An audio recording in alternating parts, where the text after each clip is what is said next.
Perjalanan menuju Libya memakan waktu cukup lama.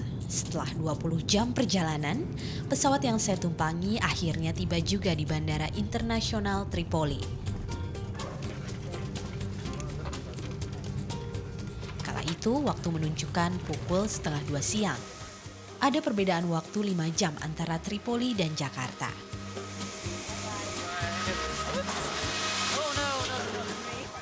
Matahari yang bersinar hangat ditemani sisa angin musim semi yang sejuk menyambut kedatangan saya. Hilang sudah rasa lelah dan jenuh selama perjalanan panjang yang telah saya tempuh.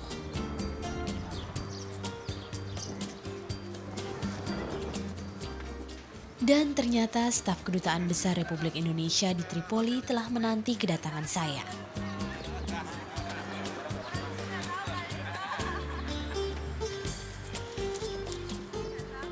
Sebagai perkenalan, saya pun langsung diajak berkeliling kota Tripoli.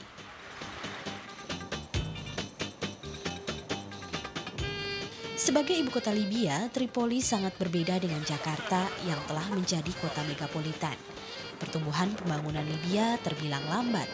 Maklum saja, negara ini baru terbebas dari embargo ekonomi tahun 2003 lalu. Jangan heran kalau tidak menemui kemacetan di sepanjang jalan kota Tripoli. Pasalnya, jumlah penduduk Libya sangat sedikit dibanding luas negaranya. Wilayah Libya yang luasnya sekitar 90% wilayah Indonesia hanya dihuni 2%-nya saja atau sekitar 5,4 juta penduduk. Meski sempat diembargo, Libya bisa bertahan berkat produksi minyak buminya yang besarnya mencapai 1,4 juta barel per hari. Dari sinilah pemerintah Libya mensubsidi beberapa barang kebutuhan warganya seperti BBM, makanan, kesehatan, dan pendidikan. Sisi negatifnya, karena terus-menerus disubsidi, kebanyakan warga Libya cenderung malas untuk melangkah lebih maju. Biasanya jam 2 siang mereka sudah pulang bekerja. Satu lagi yang saya amati, selain di restoran, taman bermain, atau pusat perbelanjaan, kita akan sangat jarang berpapasan dengan kaum wanita. Baru sekitar 1 tahun belakangan ini, para wanita mulai sering keluar rumah untuk bekerja, sekolah, ataupun sekedar jalan-jalan. Meski kebutuhan warga cukup terpenuhi, tidak demikian dengan iklim politiknya. Semenjak revolusi 1 September tahun 1969, Muammar Gaddafi berkuasa penuh di Libya dengan bentuk negara Jamahiriyah atau lebih kita kenal dengan nama Republik. Kekuasaan Gaddafi bisa dikatakan mirip dengan mantan penguasa Orde Baru kita. Gaddafi sendiri punya kegemaran tinggal di tenda, meneruskan tradisi penduduk asli Libya yang merupakan kaum nomaden. Selain tempat tinggal, Gaddafi juga menjadikan tendanya sebagai tempat menerima tamu-tamu negara. Biasanya semua tamu negara selalu disambut tepat di depan puing-puing istananya yang dibom Amerika 20 tahun silam. Seorang putrinya meninggal dalam insiden tersebut. Kini Libya sedang disibukkan dengan proyek pembangunan sungai buatan yang berjuluk Great Man-Made River. Sungai buatan yang membentang sepanjang 3.500 km ini membawa air dari sumbernya di gurun ke seluruh kota di Libya. Satu hal yang pasti, ternyata Libya berbeda dari kesan seram yang selama ini dicitrakan oleh kebanyakan media. Buktinya, sebagai orang asing, saya bisa aman berjalan dan berinteraksi dengan penduduk Libya yang terbilang ramah. Dian Sukma, Fahrul Wardi, Trans TV, Libya.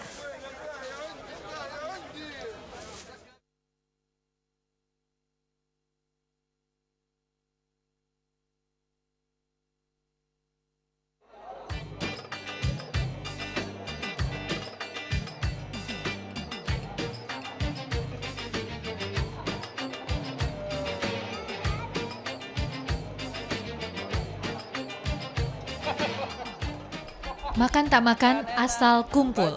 Sepertinya peribahasa itu tak berlaku bagi warga negara Indonesia yang membanting tulang di negara tetangga. Begitu pula dengan warga negara Indonesia yang bekerja di Libya. negara di bawah pimpinan Muammar Gaddafi ini. Impian untuk hidup sejahtera membuat mereka rela meninggalkan tanah kelahiran, meninggalkan kerabat di tanah air. Sebagian besar komunitas orang Indonesia di Libya bermukim di ibu kota Libya, yaitu Tripoli. Berbagai macam profesi mereka lakoni, mulai dari staf Kedutaan Besar Indonesia untuk Libya, karyawan di berbagai perusahaan asing, mahasiswa, hingga menjadi pengemudi pesawat pribadi pimpinan negara kaya minyak ini. Sendiri di negara asing tentu saja menimbulkan rasa kangen akan tanah kelahiran. Berkumpul bersama sesama warga negara Indonesia merupakan salah satu cara mengobati rasa rindu itu. Disinilah peran Kedutaan Besar Indonesia untuk Libya. Setiap hari Jumat, selain menunaikan ibadah, warga Indonesia bisa sejenak merasakan suasana Indonesia di negeri orang. Kedubes pun punya aneka kegiatan rutin. Salah satunya adalah pelajaran mengaji untuk putra-putri warga negara Indonesia di Libya.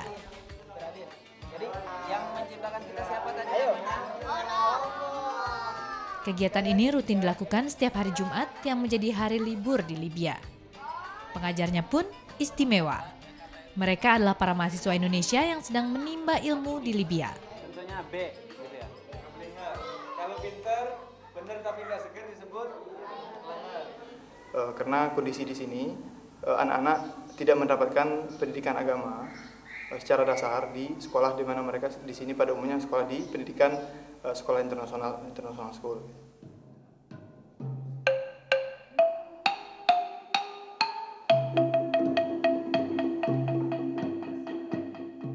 Selain kegiatan agama, Kedutaan Besar Indonesia juga membuat kegiatan kesenian, yaitu berlatih kulintang. Latihan kulintang biasanya diikuti oleh para ibu, tapi para pria pun bisa ikut bergabung. Kelompok kesenian kulintang ini biasanya tampil di acara Pekan Kebudayaan Indonesia di Libya. Tujuannya untuk mengenalkan budaya Indonesia kepada warga dunia lainnya.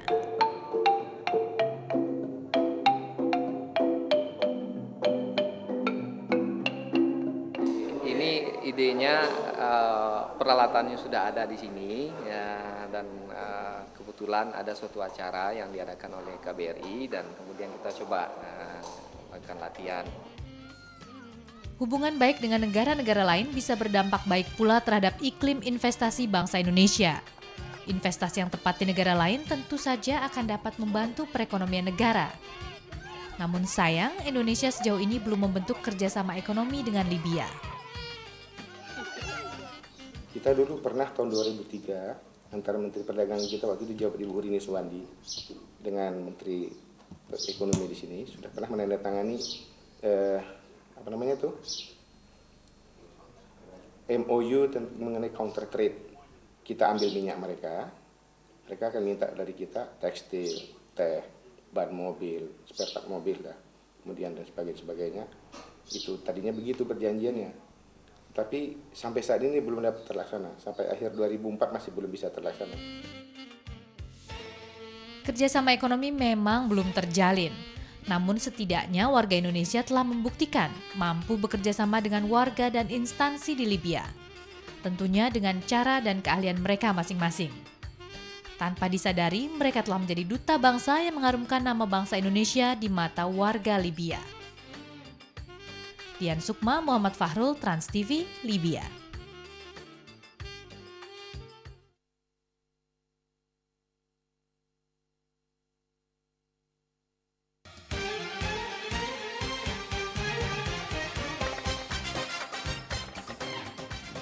Kampus Kuliah Dakwah Islamiyah didirikan di kota Tripoli, Libya 30 tahun yang lalu.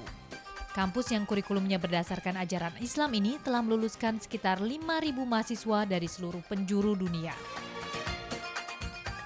Uniknya, penduduk Libya sendiri tak diperbolehkan menjadi mahasiswa di kampus ini.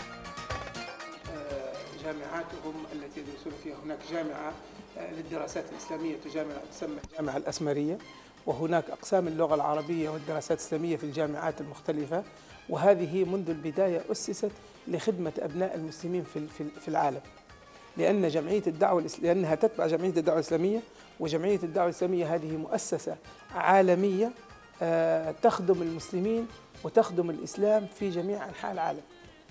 ولذلك هناك الكثير من الطلاب المسلمون الذين لا يتحصلون على فرص للدراسة نتيجة لفقرهم ونتيجة لعدم وجود التعليم الجامعي في مناطقهم، فنحن نوفر هذه الفرصة من خلال هذه الكلية في طرابلس أو من خلال الفروع التي أنشأناها في بقية أنحاء العالم.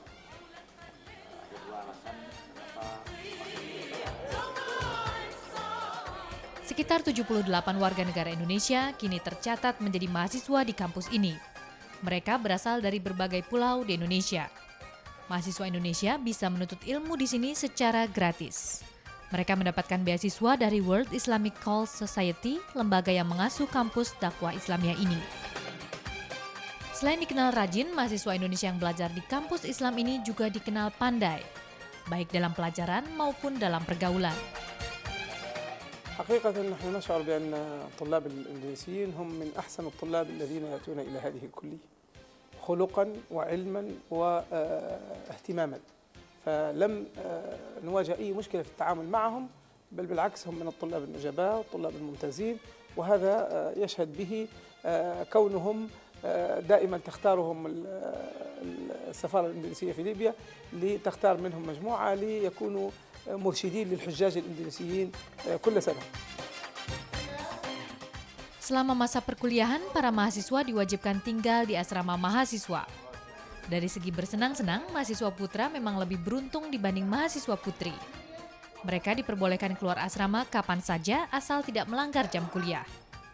Sedangkan mahasiswa putri hanya diperbolehkan keluar kampus 1 minggu sekali. Itu pun ada batasan waktunya. Kurangnya kegiatan hiburan di lingkungan kampus membuat mahasiswa di sini banyak menghabiskan sebagian besar waktu luangnya di perpustakaan. Perpustakaan kampus Kuliah Dakwah Islam memang menyediakan berbagai macam buku dalam berbagai bahasa. Selain perpustakaan, mereka juga menyediakan fasilitas internet kampus yang dapat diakses secara cuma-cuma oleh mahasiswanya. Sebagai penghargaan dan jerih payah mahasiswa dalam belajar, tersedia tiket pulang ke tanah air setiap 2 tahun sekali. Dengan syarat harus lulus di setiap mata kuliah. Jadi kalau gagal di satu mata kuliah, para mahasiswa ini harus rela menahan kerinduan untuk bersua orang tua dan kerabat di tanah air. Dian Sukma, Muhammad Fahrul, Trans TV, Libya.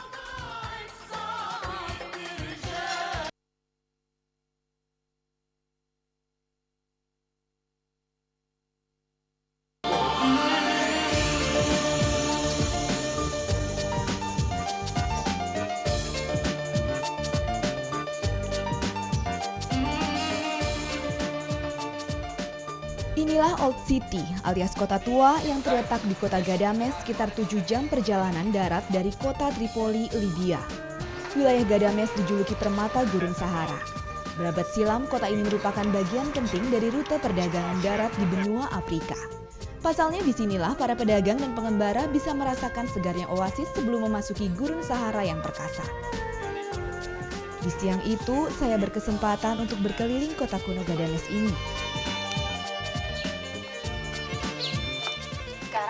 Berada di Old City, kota tua yang berada di kota Gadames. Dulunya di sini dihuni sekitar 6.000 hingga 8.000 warga asli suku Barbar atau suku asli Gadames. Dan pada tahun 1982 kota ini dikosongkan dan sejak saat itu kota ini dijadikan sebagai tempat wisata.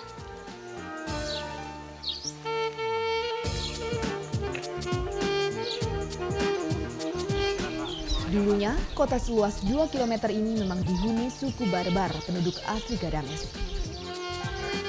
Memasuki kota lama Gadames ini seperti sejenak merasakan kehidupan zaman dulu yang begitu sederhana. Tak ada listrik saat suku Barbar masih menghuni kota ini. Yang digunakan untuk penerangan hanyalah lampu minyak zaitun. Minyak zaitun dipakai agar tidak mengeluarkan banyak asap. Ada sekitar 1.300 bangunan di sini. Bangunan ini dibangun dengan bahan baku bata kering yang direkatkan dengan lumpur yang dicampur rumput liar. Tembok bangunan lantas dilapisi dengan gipsum yang menghasilkan warna putih yang kontras dengan alam Gurun Sahara.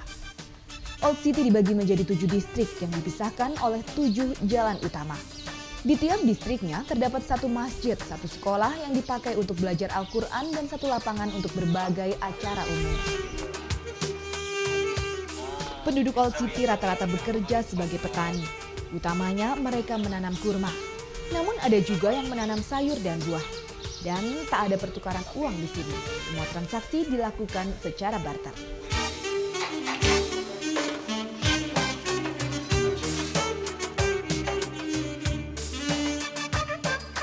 Tanda di pintu ini menandakan bahwa pemilik rumah ini telah menunaikan ibadah haji ke Mekah.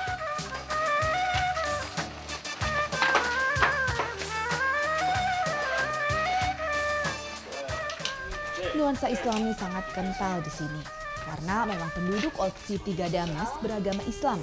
Pengaruh Islam sangat kuat terlihat dalam aturan-aturan yang berlaku. Seperti sekolah Al-Quran yang diwajibkan untuk anak berusia 4-5 tahun serta dipisahnya jalur laki-laki dan perempuan. Ya, jalan-jalan utama di Old City hanya boleh dilewati oleh kaum laki-laki dan anak-anak. Lalu, di mana para perempuan dewasa suku Barbar mesti berjalan kalau harus keluar rumah? Disinilah jawabannya. Dulunya jalur ini dipakai untuk tempat lalu lalang perempuan-perempuan suku Barbar. Mereka akan mengambil air ataupun mengunjungi rumah tetangga mereka melewati ini, dan mereka hanya diperbolehkan melewati jalur ini di pagi hari atau sore hari sebelum matahari terbenam.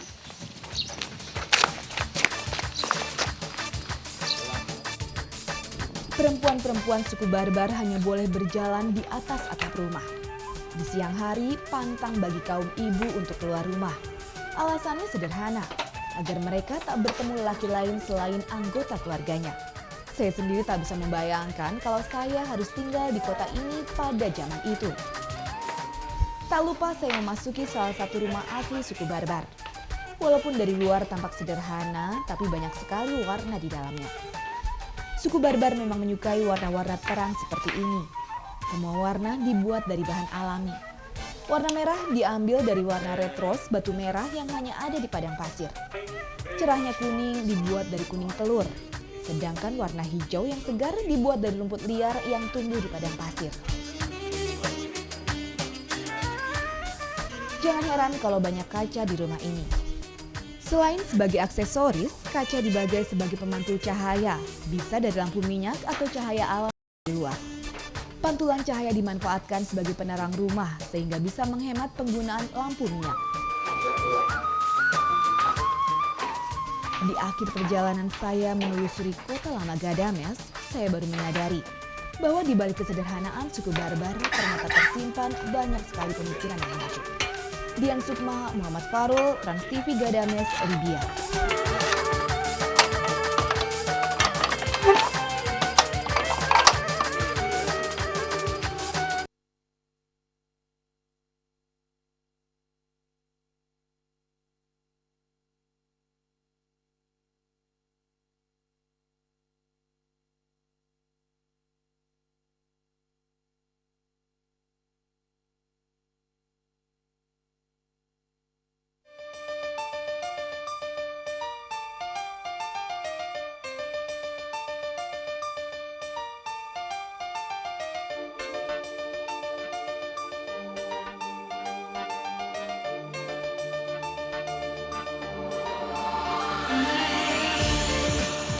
Burdim.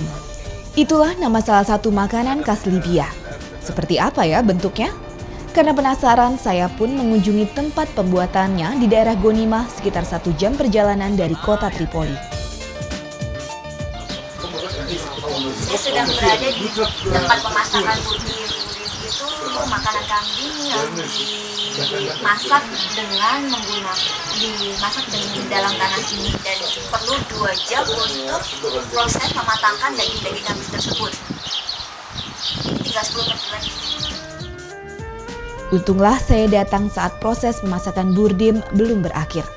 Sambil menunggu burdim matang, Abdul Hakim, salah satu pemilik tempat ini, menerangkan kepada saya cara pembuatan burdim. Bahan yang dibutuhkan hanyalah daging kambing, merica, dan garam. Sederhana bukan? Yang rumit adalah saat menyiapkan tungkunya. Setelah membuat bara api dari kayu cemara, tungku harus ditutup rapat agar uap api tidak keluar.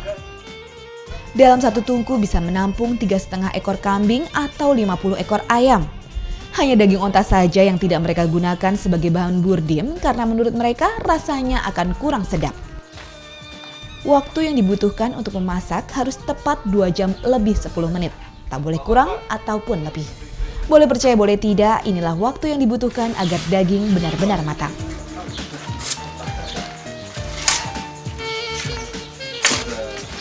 Dan setelah menunggu lama, akhirnya burdim pun masak.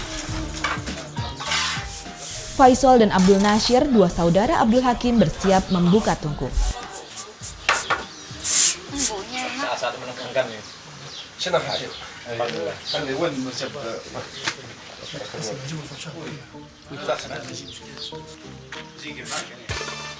Saat pasir basah disingkirkan dan tutup tungku dibuka, aroma kambing langsung menyeruak hidung, membuat saya tergiur untuk mencoba.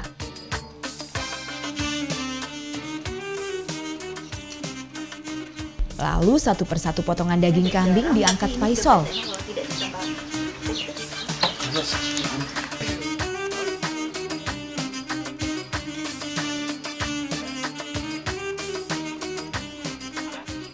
Abdul Hakim kemudian memberi saya daging kambing yang telah masak untuk dicicipi. Tanpa ragu, saya pun mencobanya.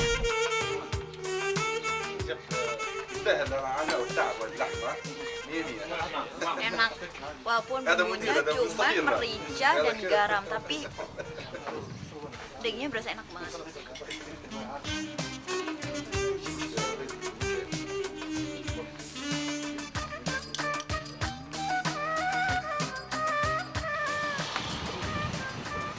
Burdim ini lantas disetorkan ke restoran keluarga mereka di Jalan Raya Nagazah, tak jauh dari tempat pembuatan burdim ini.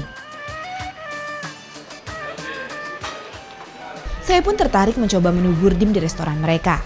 Di restoran ini banyak menu yang bisa dipilih sebagai teman santap burdim.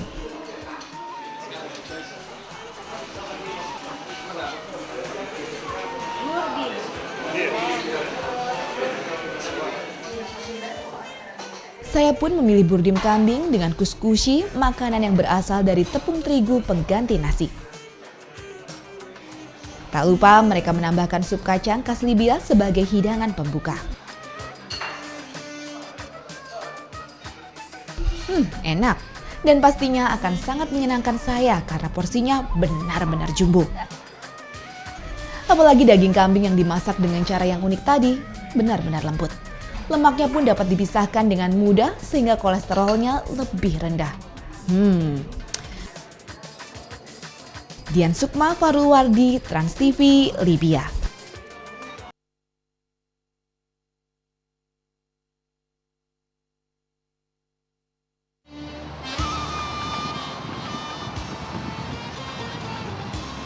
Jika Anda mempunyai hobi jalan-jalan, berwisata, mengunjungi bangunan-bangunan tua, Anda pasti akan menyukai Leptis Magna. Bangunan peninggalan bangsa Romawi ini masih terasa kemegahannya walaupun telah berusia ratusan tahun.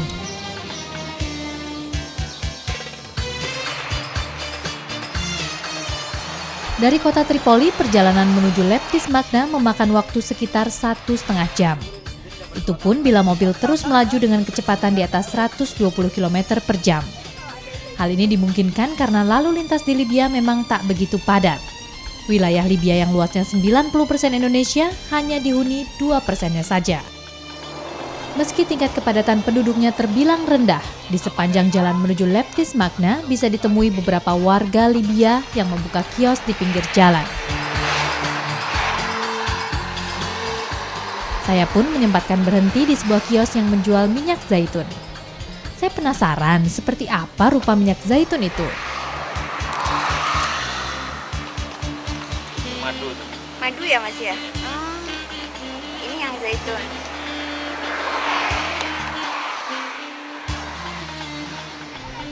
Libya memang merupakan salah satu negara penghasil minyak kecantikan ini. Bahkan komoditas inilah yang membuat Libya di awal Masehi menjadi jajahan Romawi.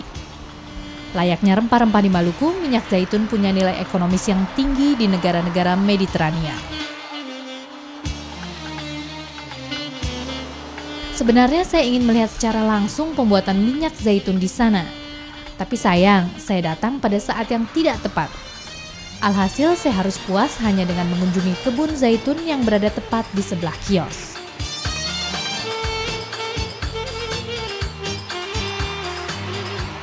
Ini adalah pohon zaitun yang menghasilkan buah zaitun, dan buah zaitun dipakai warga Libya untuk membuat minyak-minyak zaitun yang banyak dijual di sini. Dan bila akhir musim semi seperti ini, mereka tidak lagi memproduksi minyak zaitun karena ya di akhir musim semi sudah tidak ada lagi buah zaitun, dan ini adalah awal dari berbunganya kembali pohon-pohon zaitun ini.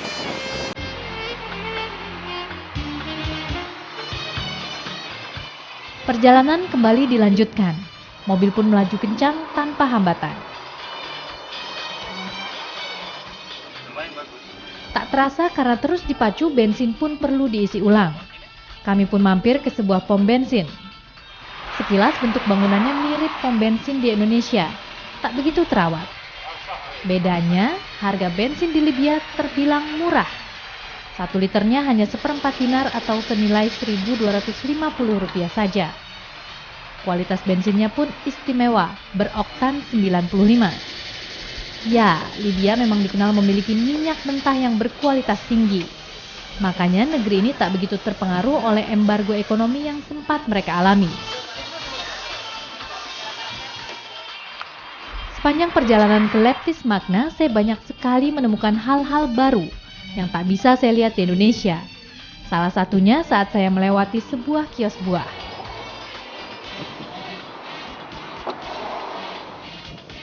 Pemandangan buah-buahan yang segar di tengah teriknya cuaca sungguh menyegarkan mata. Di kios buah ini saya mencicipi buah kuf dan mash-mash, buah khas Libya.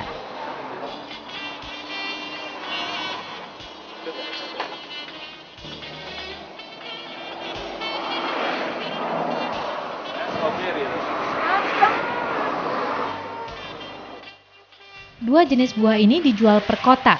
Satu kotaknya seharga 5 dinar atau bila dirupiahkan sekitar Rp35.000.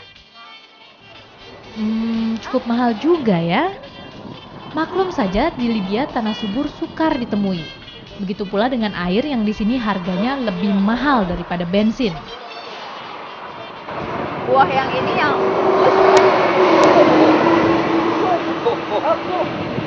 buah yang khus ini lebih enak dibanding yang mash-mash. Manis. Tapi meski kondisi alamnya tak seperti Indonesia, ajaibnya ukuran buah di sini terbilang jumbo. Lihat saja ukuran semangka, cabai atau kacang buncis ini. Besar-besar kan?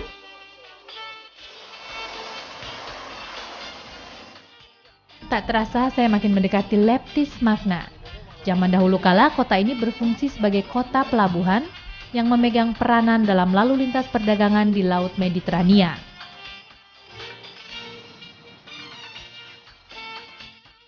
Setelah perjalanan yang penuh kejutan, akhirnya tiba juga saya di Leptis Magna yang melegenda itu.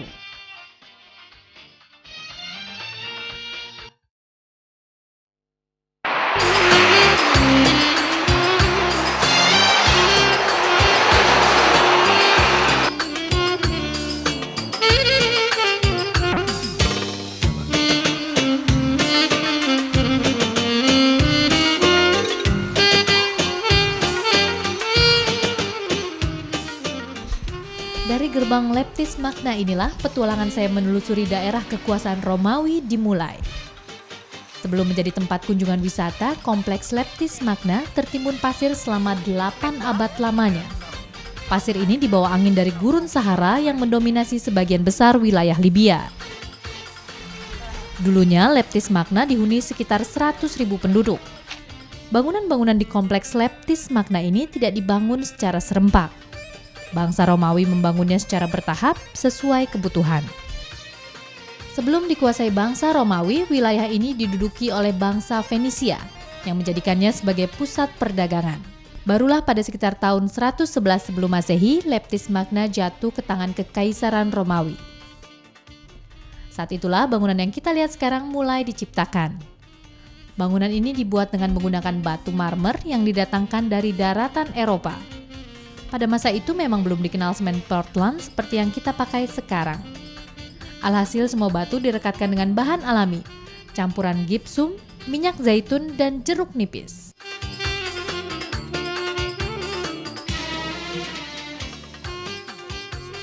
Di kompleks ini terdapat lebih dari 15 bangunan utama dengan berbagai fungsi.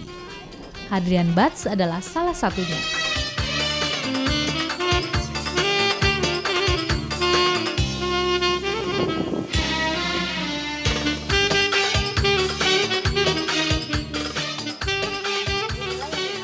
Hadrian Batz itu tempat pemandian umum zaman Kekaisaran Hadrian yang sekitar tahun 1200 setelah Masehi. Di sini ada kolam renang umum, di sana ada sauna, dan sedangkan di depannya ada tempat untuk berolahraga.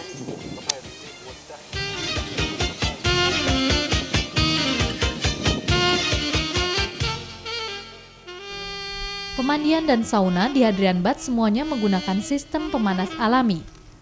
Uap panas diperoleh dari pembakaran kayu bakar. Uap panas yang dihasilkan ini lantas disalurkan ke ruangan-ruangan sauna melalui saluran udara yang dibangun di balik tembok.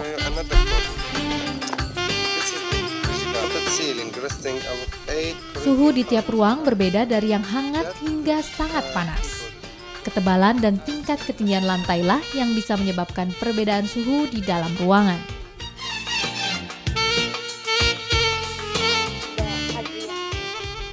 Dari Hadrian Batz, saya kemudian mengunjungi sebuah bangunan yang dulunya berfungsi sebagai gedung parlemen. Di sini pula keadilan pada zaman Romawi ditegakkan. Tepat di sebelah gedung parlemen terdapat sebuah tempat suci. Di tempat suci ini masih bisa dilihat bukti kisah cinta Medusa yang berbuah kutukan. Medusa, sang putri yang cantik jelita, akhirnya dikutuk memiliki rambut ular karena menolak cinta seorang dewa.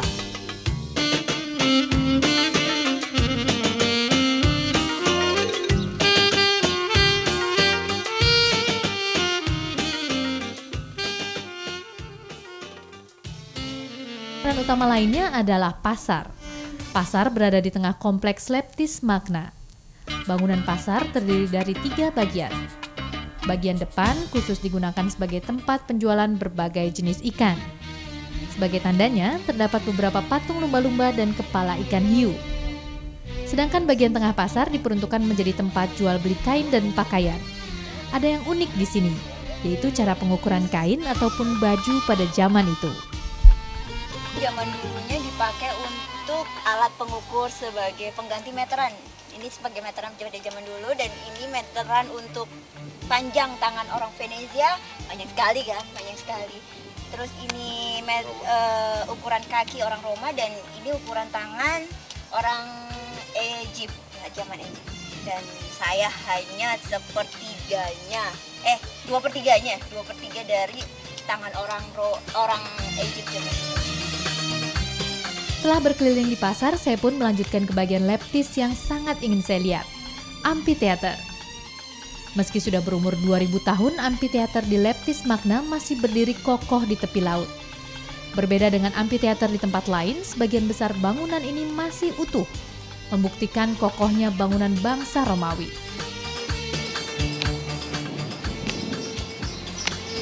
Bangunan ini dulunya dipakai untuk teater, dan teater ini digunakan untuk menonton pagelaran musik dan tari di panggung sebelah sana. Dan teater ini dibuat oleh seorang arsitektur bernama Hannibal Rus yang ia pakai untuk persembahan kepada Kaisar August yang sedang berkuasa pada saat itu, dan di sini bisa menampung sekitar 5.000 penonton.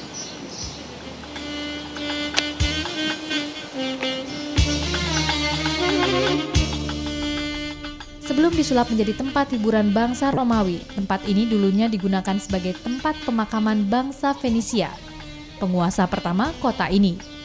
Hal ini menyeratkan penghinaan bangsa Romawi terhadap kaum yang mereka taklukkan.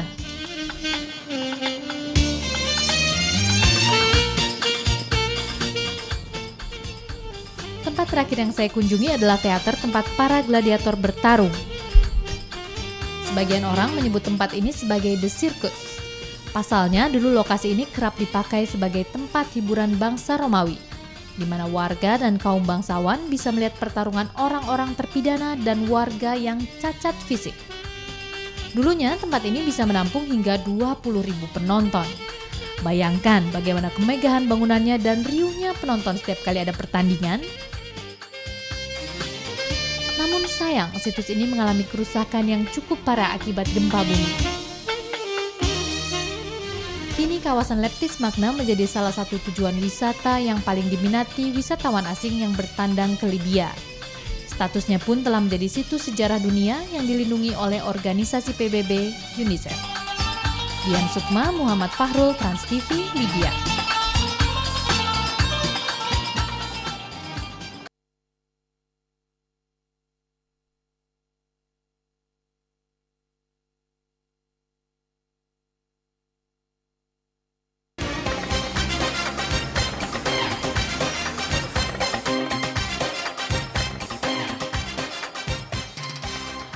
Suatu sore di kota Tripoli, Libya, saya menyempatkan diri berjalan-jalan di tepi pantai. Kota Tripoli memang terletak di tepi pantai Mediterania yang penuh sejarah itu. Pemerintah kota Tripoli memang menjadikan tepi pantai Mediterania ini sebagai salah satu taman kota yang bisa dikunjungi secara bebas. Tak ada pungutan ataupun biaya masuk.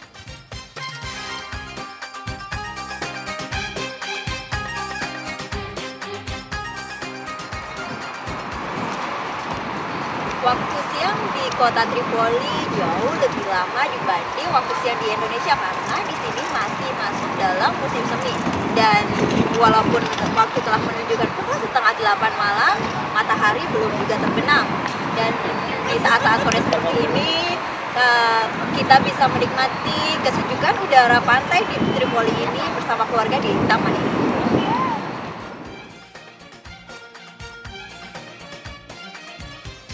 Di luar dugaan saya, ternyata banyak warga Libya yang menghabiskan waktu sore mereka di tepi pantai ini. Ada yang sekedar duduk-duduk, menemani putra-putri mereka bermain, atau sekedar bersenda gurau dan mengobrol dengan teman. Suatu kenyataan yang jauh sekali dengan citra sebagai negeri sarang teroris. Nyatanya, masyarakat Libya bebas menikmati indahnya alam Mediterania ini. Bagi yang suka memancing, bisa memancing di tepi pantai dengan santai. Siapa tahu beruntung dan mendapatkan ikan yang cukup besar. Lumayan kan bisa buat tambahan lauk makan malam?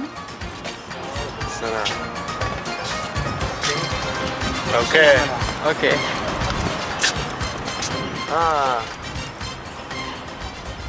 Walaupun bisa dinikmati warga secara gratis, namun bukan berarti kebersihan pantai disepelekan. Buktinya saya bisa berjalan-jalan sore dengan nyaman.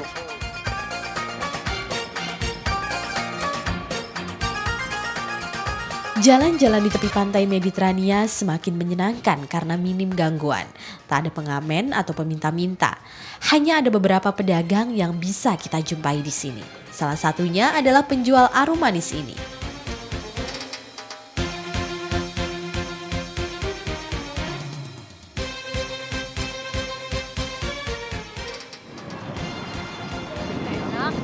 Tapi gulalinya di Libya sama kayak gulali di Indonesia.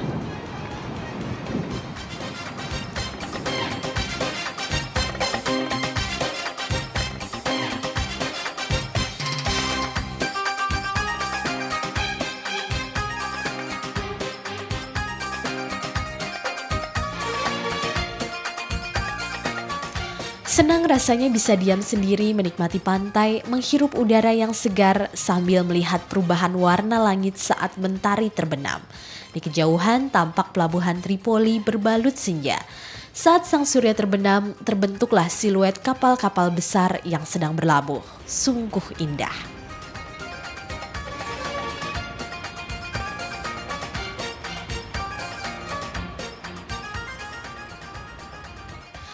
Puas melihat pemandangan laut, saya kembali berkeliling di taman kota ini. Ternyata ada kios yang menyediakan shisha.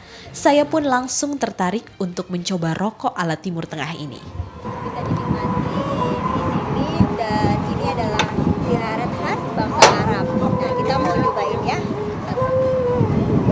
Ini bisa? Bah, tambah. Mental. Mental. Mental. Oke. Mental is right. Mental. Mental, mental.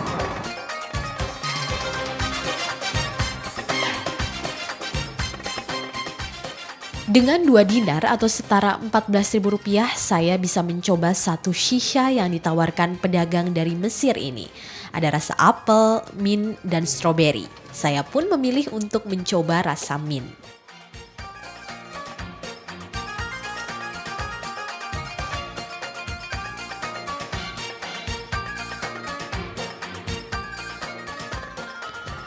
Aroma yang muncul sangat terasa di hidung. Selain batuk, bagi yang tak biasa seperti saya, bisa membuat sedikit pusing kepala.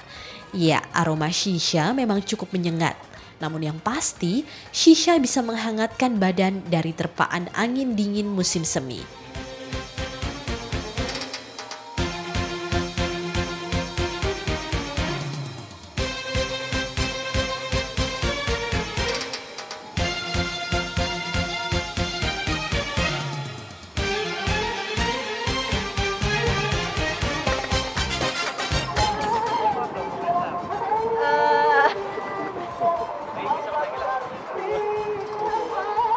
Aku bingung rasanya apa.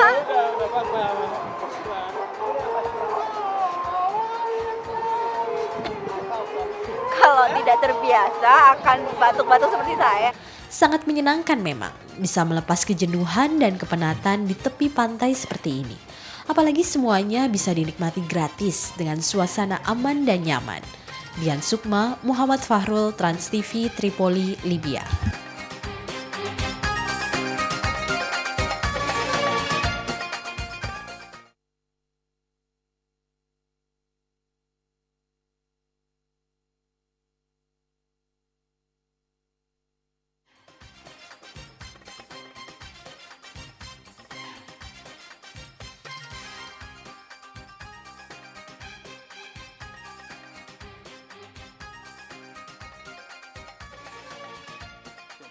Sekarang saya sedang berada di Madinah Qadimah atau bisa kita kenal dengan nama Kota Lama. Di Kota Lama ini kita bisa berbelanja berbagai pernak-pernik asli khas Libya seperti piring-piring dari tembaga ini atau karpet-karpet. Kita juga bisa melihat pembuatannya di sini. Yuk kita lihat.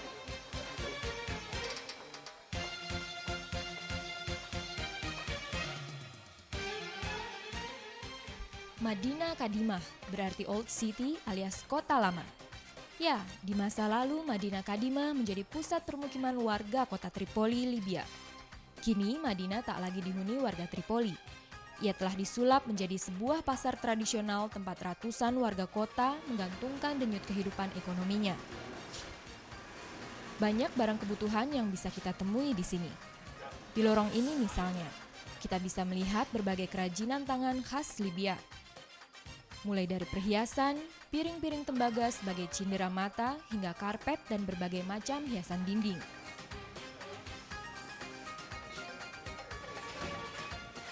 Assalamualaikum. Saya tertarik untuk membeli sebuah kenang-kenangan khas Libya. Setelah melihat-lihat beberapa barang, akhirnya saya memutuskan untuk membeli sebuah hiasan dinding berbentuk replika sepatu khas Libya. Tentu saja dengan menawar harganya terlebih dahulu. Ya, di sini memang harus pintar-pintar menawar untuk bisa mendapatkan harga yang murah. Apalagi kalau kita bisa menawar dengan menggunakan bahasa Arab. Pasti mendapat harga yang miring. Pasalnya, orang Libya sangat menghormati tamu, terutama mereka yang mengerti bahasa dan budaya setempat. Selesai membeli cindera mata, saya pun melanjutkan perjalanan menelusuri Kota Lama Madinah Qadimah. Kali ini saya menuju tempat pembuatan kerajinan dari tembaga. Saya sempat melewati sebuah masjid kecil sebelum sampai ke tujuan.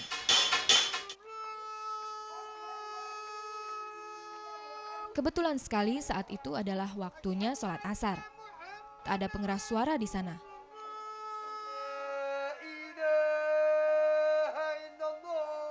Azan langsung dilafazkan di depan masjid yang bangunannya mirip rumah biasa. Di tempat pembuatan kerajinan dari tembaga, saya bertemu dengan Abdurrahman. Pria berusia 56 tahun ini sedang membuat sebuah panci masak. Selain peralatan dapur, ia juga terampil mencipta piring-piring besar, nampan, serta hiasan untuk kubah masjid. Bagi yang tidak biasa, pasti akan merasa bising bila terlalu lama berada di tempat ini. Seperti saya. Maka saya pun melanjutkan ke tempat pembuatan kain tenun tradisional.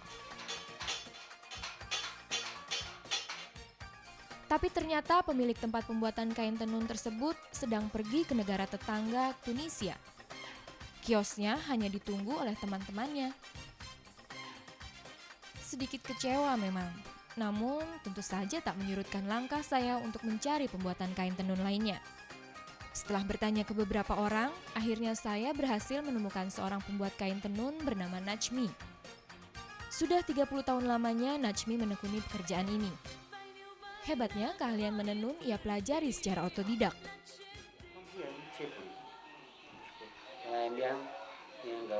I'm old now, working. I jump 2-3 hours every day morning after I finish school. Come to see how we do. And then we have another thing working with hands for this thing, like this. Working for, we have small machine to do that. Then my bigger can up.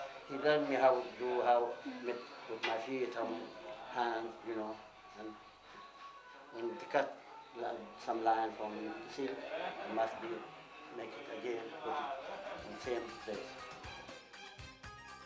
Walaupun usianya telah 64 tahun, Najmi masih sangat cekatan mengoperasikan peralatan di mesin tenun ini. Lihatlah gerak tangannya yang lincah saat memainkan naski, alat pemintal benang, atau afas, pijakan kaki sebagai alat penggerak mesin tenun manual ini. Dan betapa kagetnya saya saat Najmi memberitahu kalau ia pernah bekerja sebagai seorang wartawan. Pantas saja ia bisa berbahasa Inggris dengan lancar.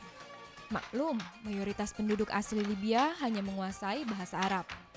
Ia berkisah dulu menenun hanyalah pekerjaan sampingannya selain bekerja sebagai kuli tinta.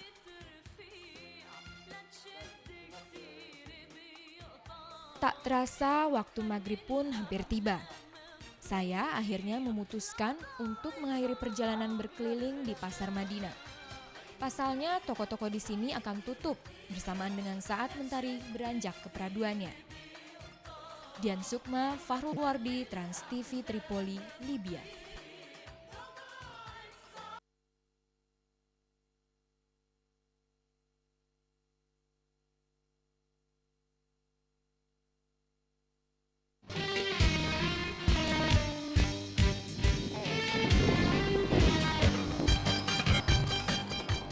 Sahara. Tak lengkap rasanya berkunjung ke Libya kalau belum menyambangi lautan pasir di Gurun Sahara.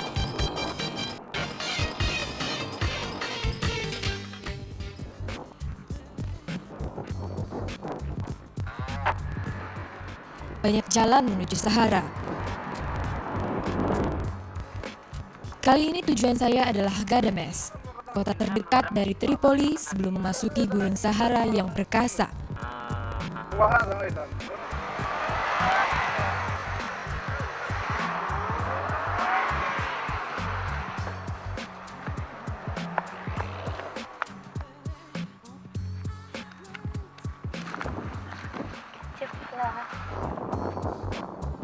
Untuk mencapai Gadames, saya harus menempuh 7 jam perjalanan darat dari kota Tripoli.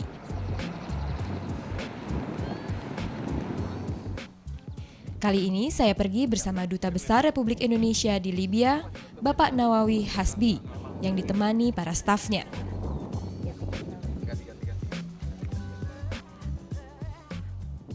Perjalanan yang harus kami tempuh cukup panjang.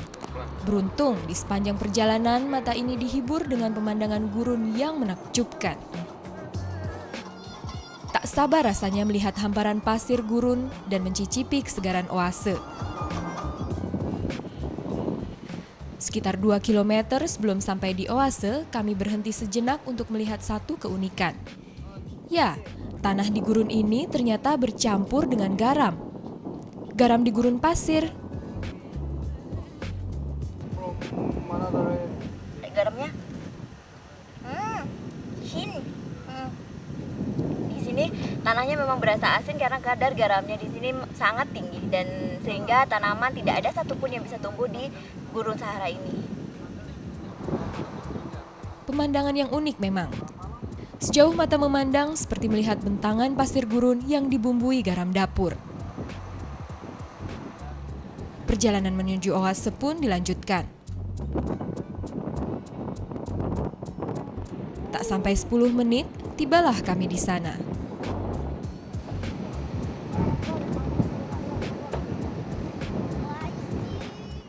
Mata air di tengah gurun pasir ini ternyata juga mengandung kadar garam yang tinggi.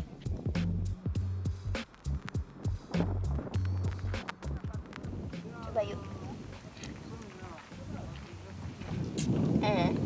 Asin. Aku pikir airnya berasa tawar. Ternyata di sini memang oasis itu airnya mengandung kadar garam yang tinggi. Jadi rasanya asin. Tapi dingin. Oase ini dikenal warga Libya dengan nama Oase Mujazim. Mujazim mempunyai kedalaman 70 meter dan dipercaya warga telah berusia ratusan tahun. Mengunjungi tempat ini membuat saya membayangkan begitu bermanfaatnya oase ini bagi para musafir pada zaman dulu. Kini Mujazim telah beralih fungsi. Selain sebagai tempat istirahat, Mujazim juga dipakai sebagai tempat wisata keluarga.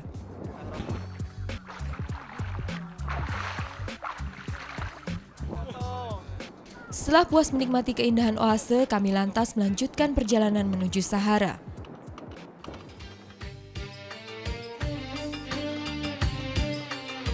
Dan akhirnya kami tiba di lautan pasir yang indah itu. Gurun Sahara ini berada di tepi kota Gadames. Tak ada pungutan biaya untuk bisa menikmati lautan pasir ini. Saat kaki menapak di bukit pasir ini, butir-butir lembut pasir bisa saya rasakan. Waktu telah menunjukkan pukul 6:30 malam. Tanda sebentar lagi matahari akan terbenam. Saya pun mempercepat langkah agar segera sampai ke puncak bukit pasir bila ingin menikmati keindahan matahari terbenam di Sahara. Semakin tinggi kaki saya melangkah, saya merasa anginnya semakin besar. Makin memperberat langkah saya. Untunglah matahari belum terbenam saat saya sampai di puncak. Pasirnya hangat, masih berasa hangat panasnya matahari.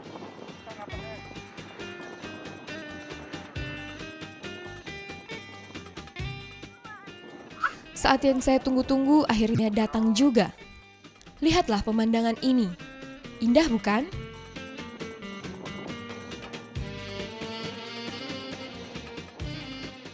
Dalam hitungan menit, keindahan warna matahari terbenam pun berangsur-angsur sirna dari pandangan. Saatnya saya untuk turun. Rasanya berat untuk meninggalkan keindahan di sini. Namun, alamlah yang berkuasa di sini. Angin malam mulai datang, menerbangkan butiran-butiran lembut pasir Sahara.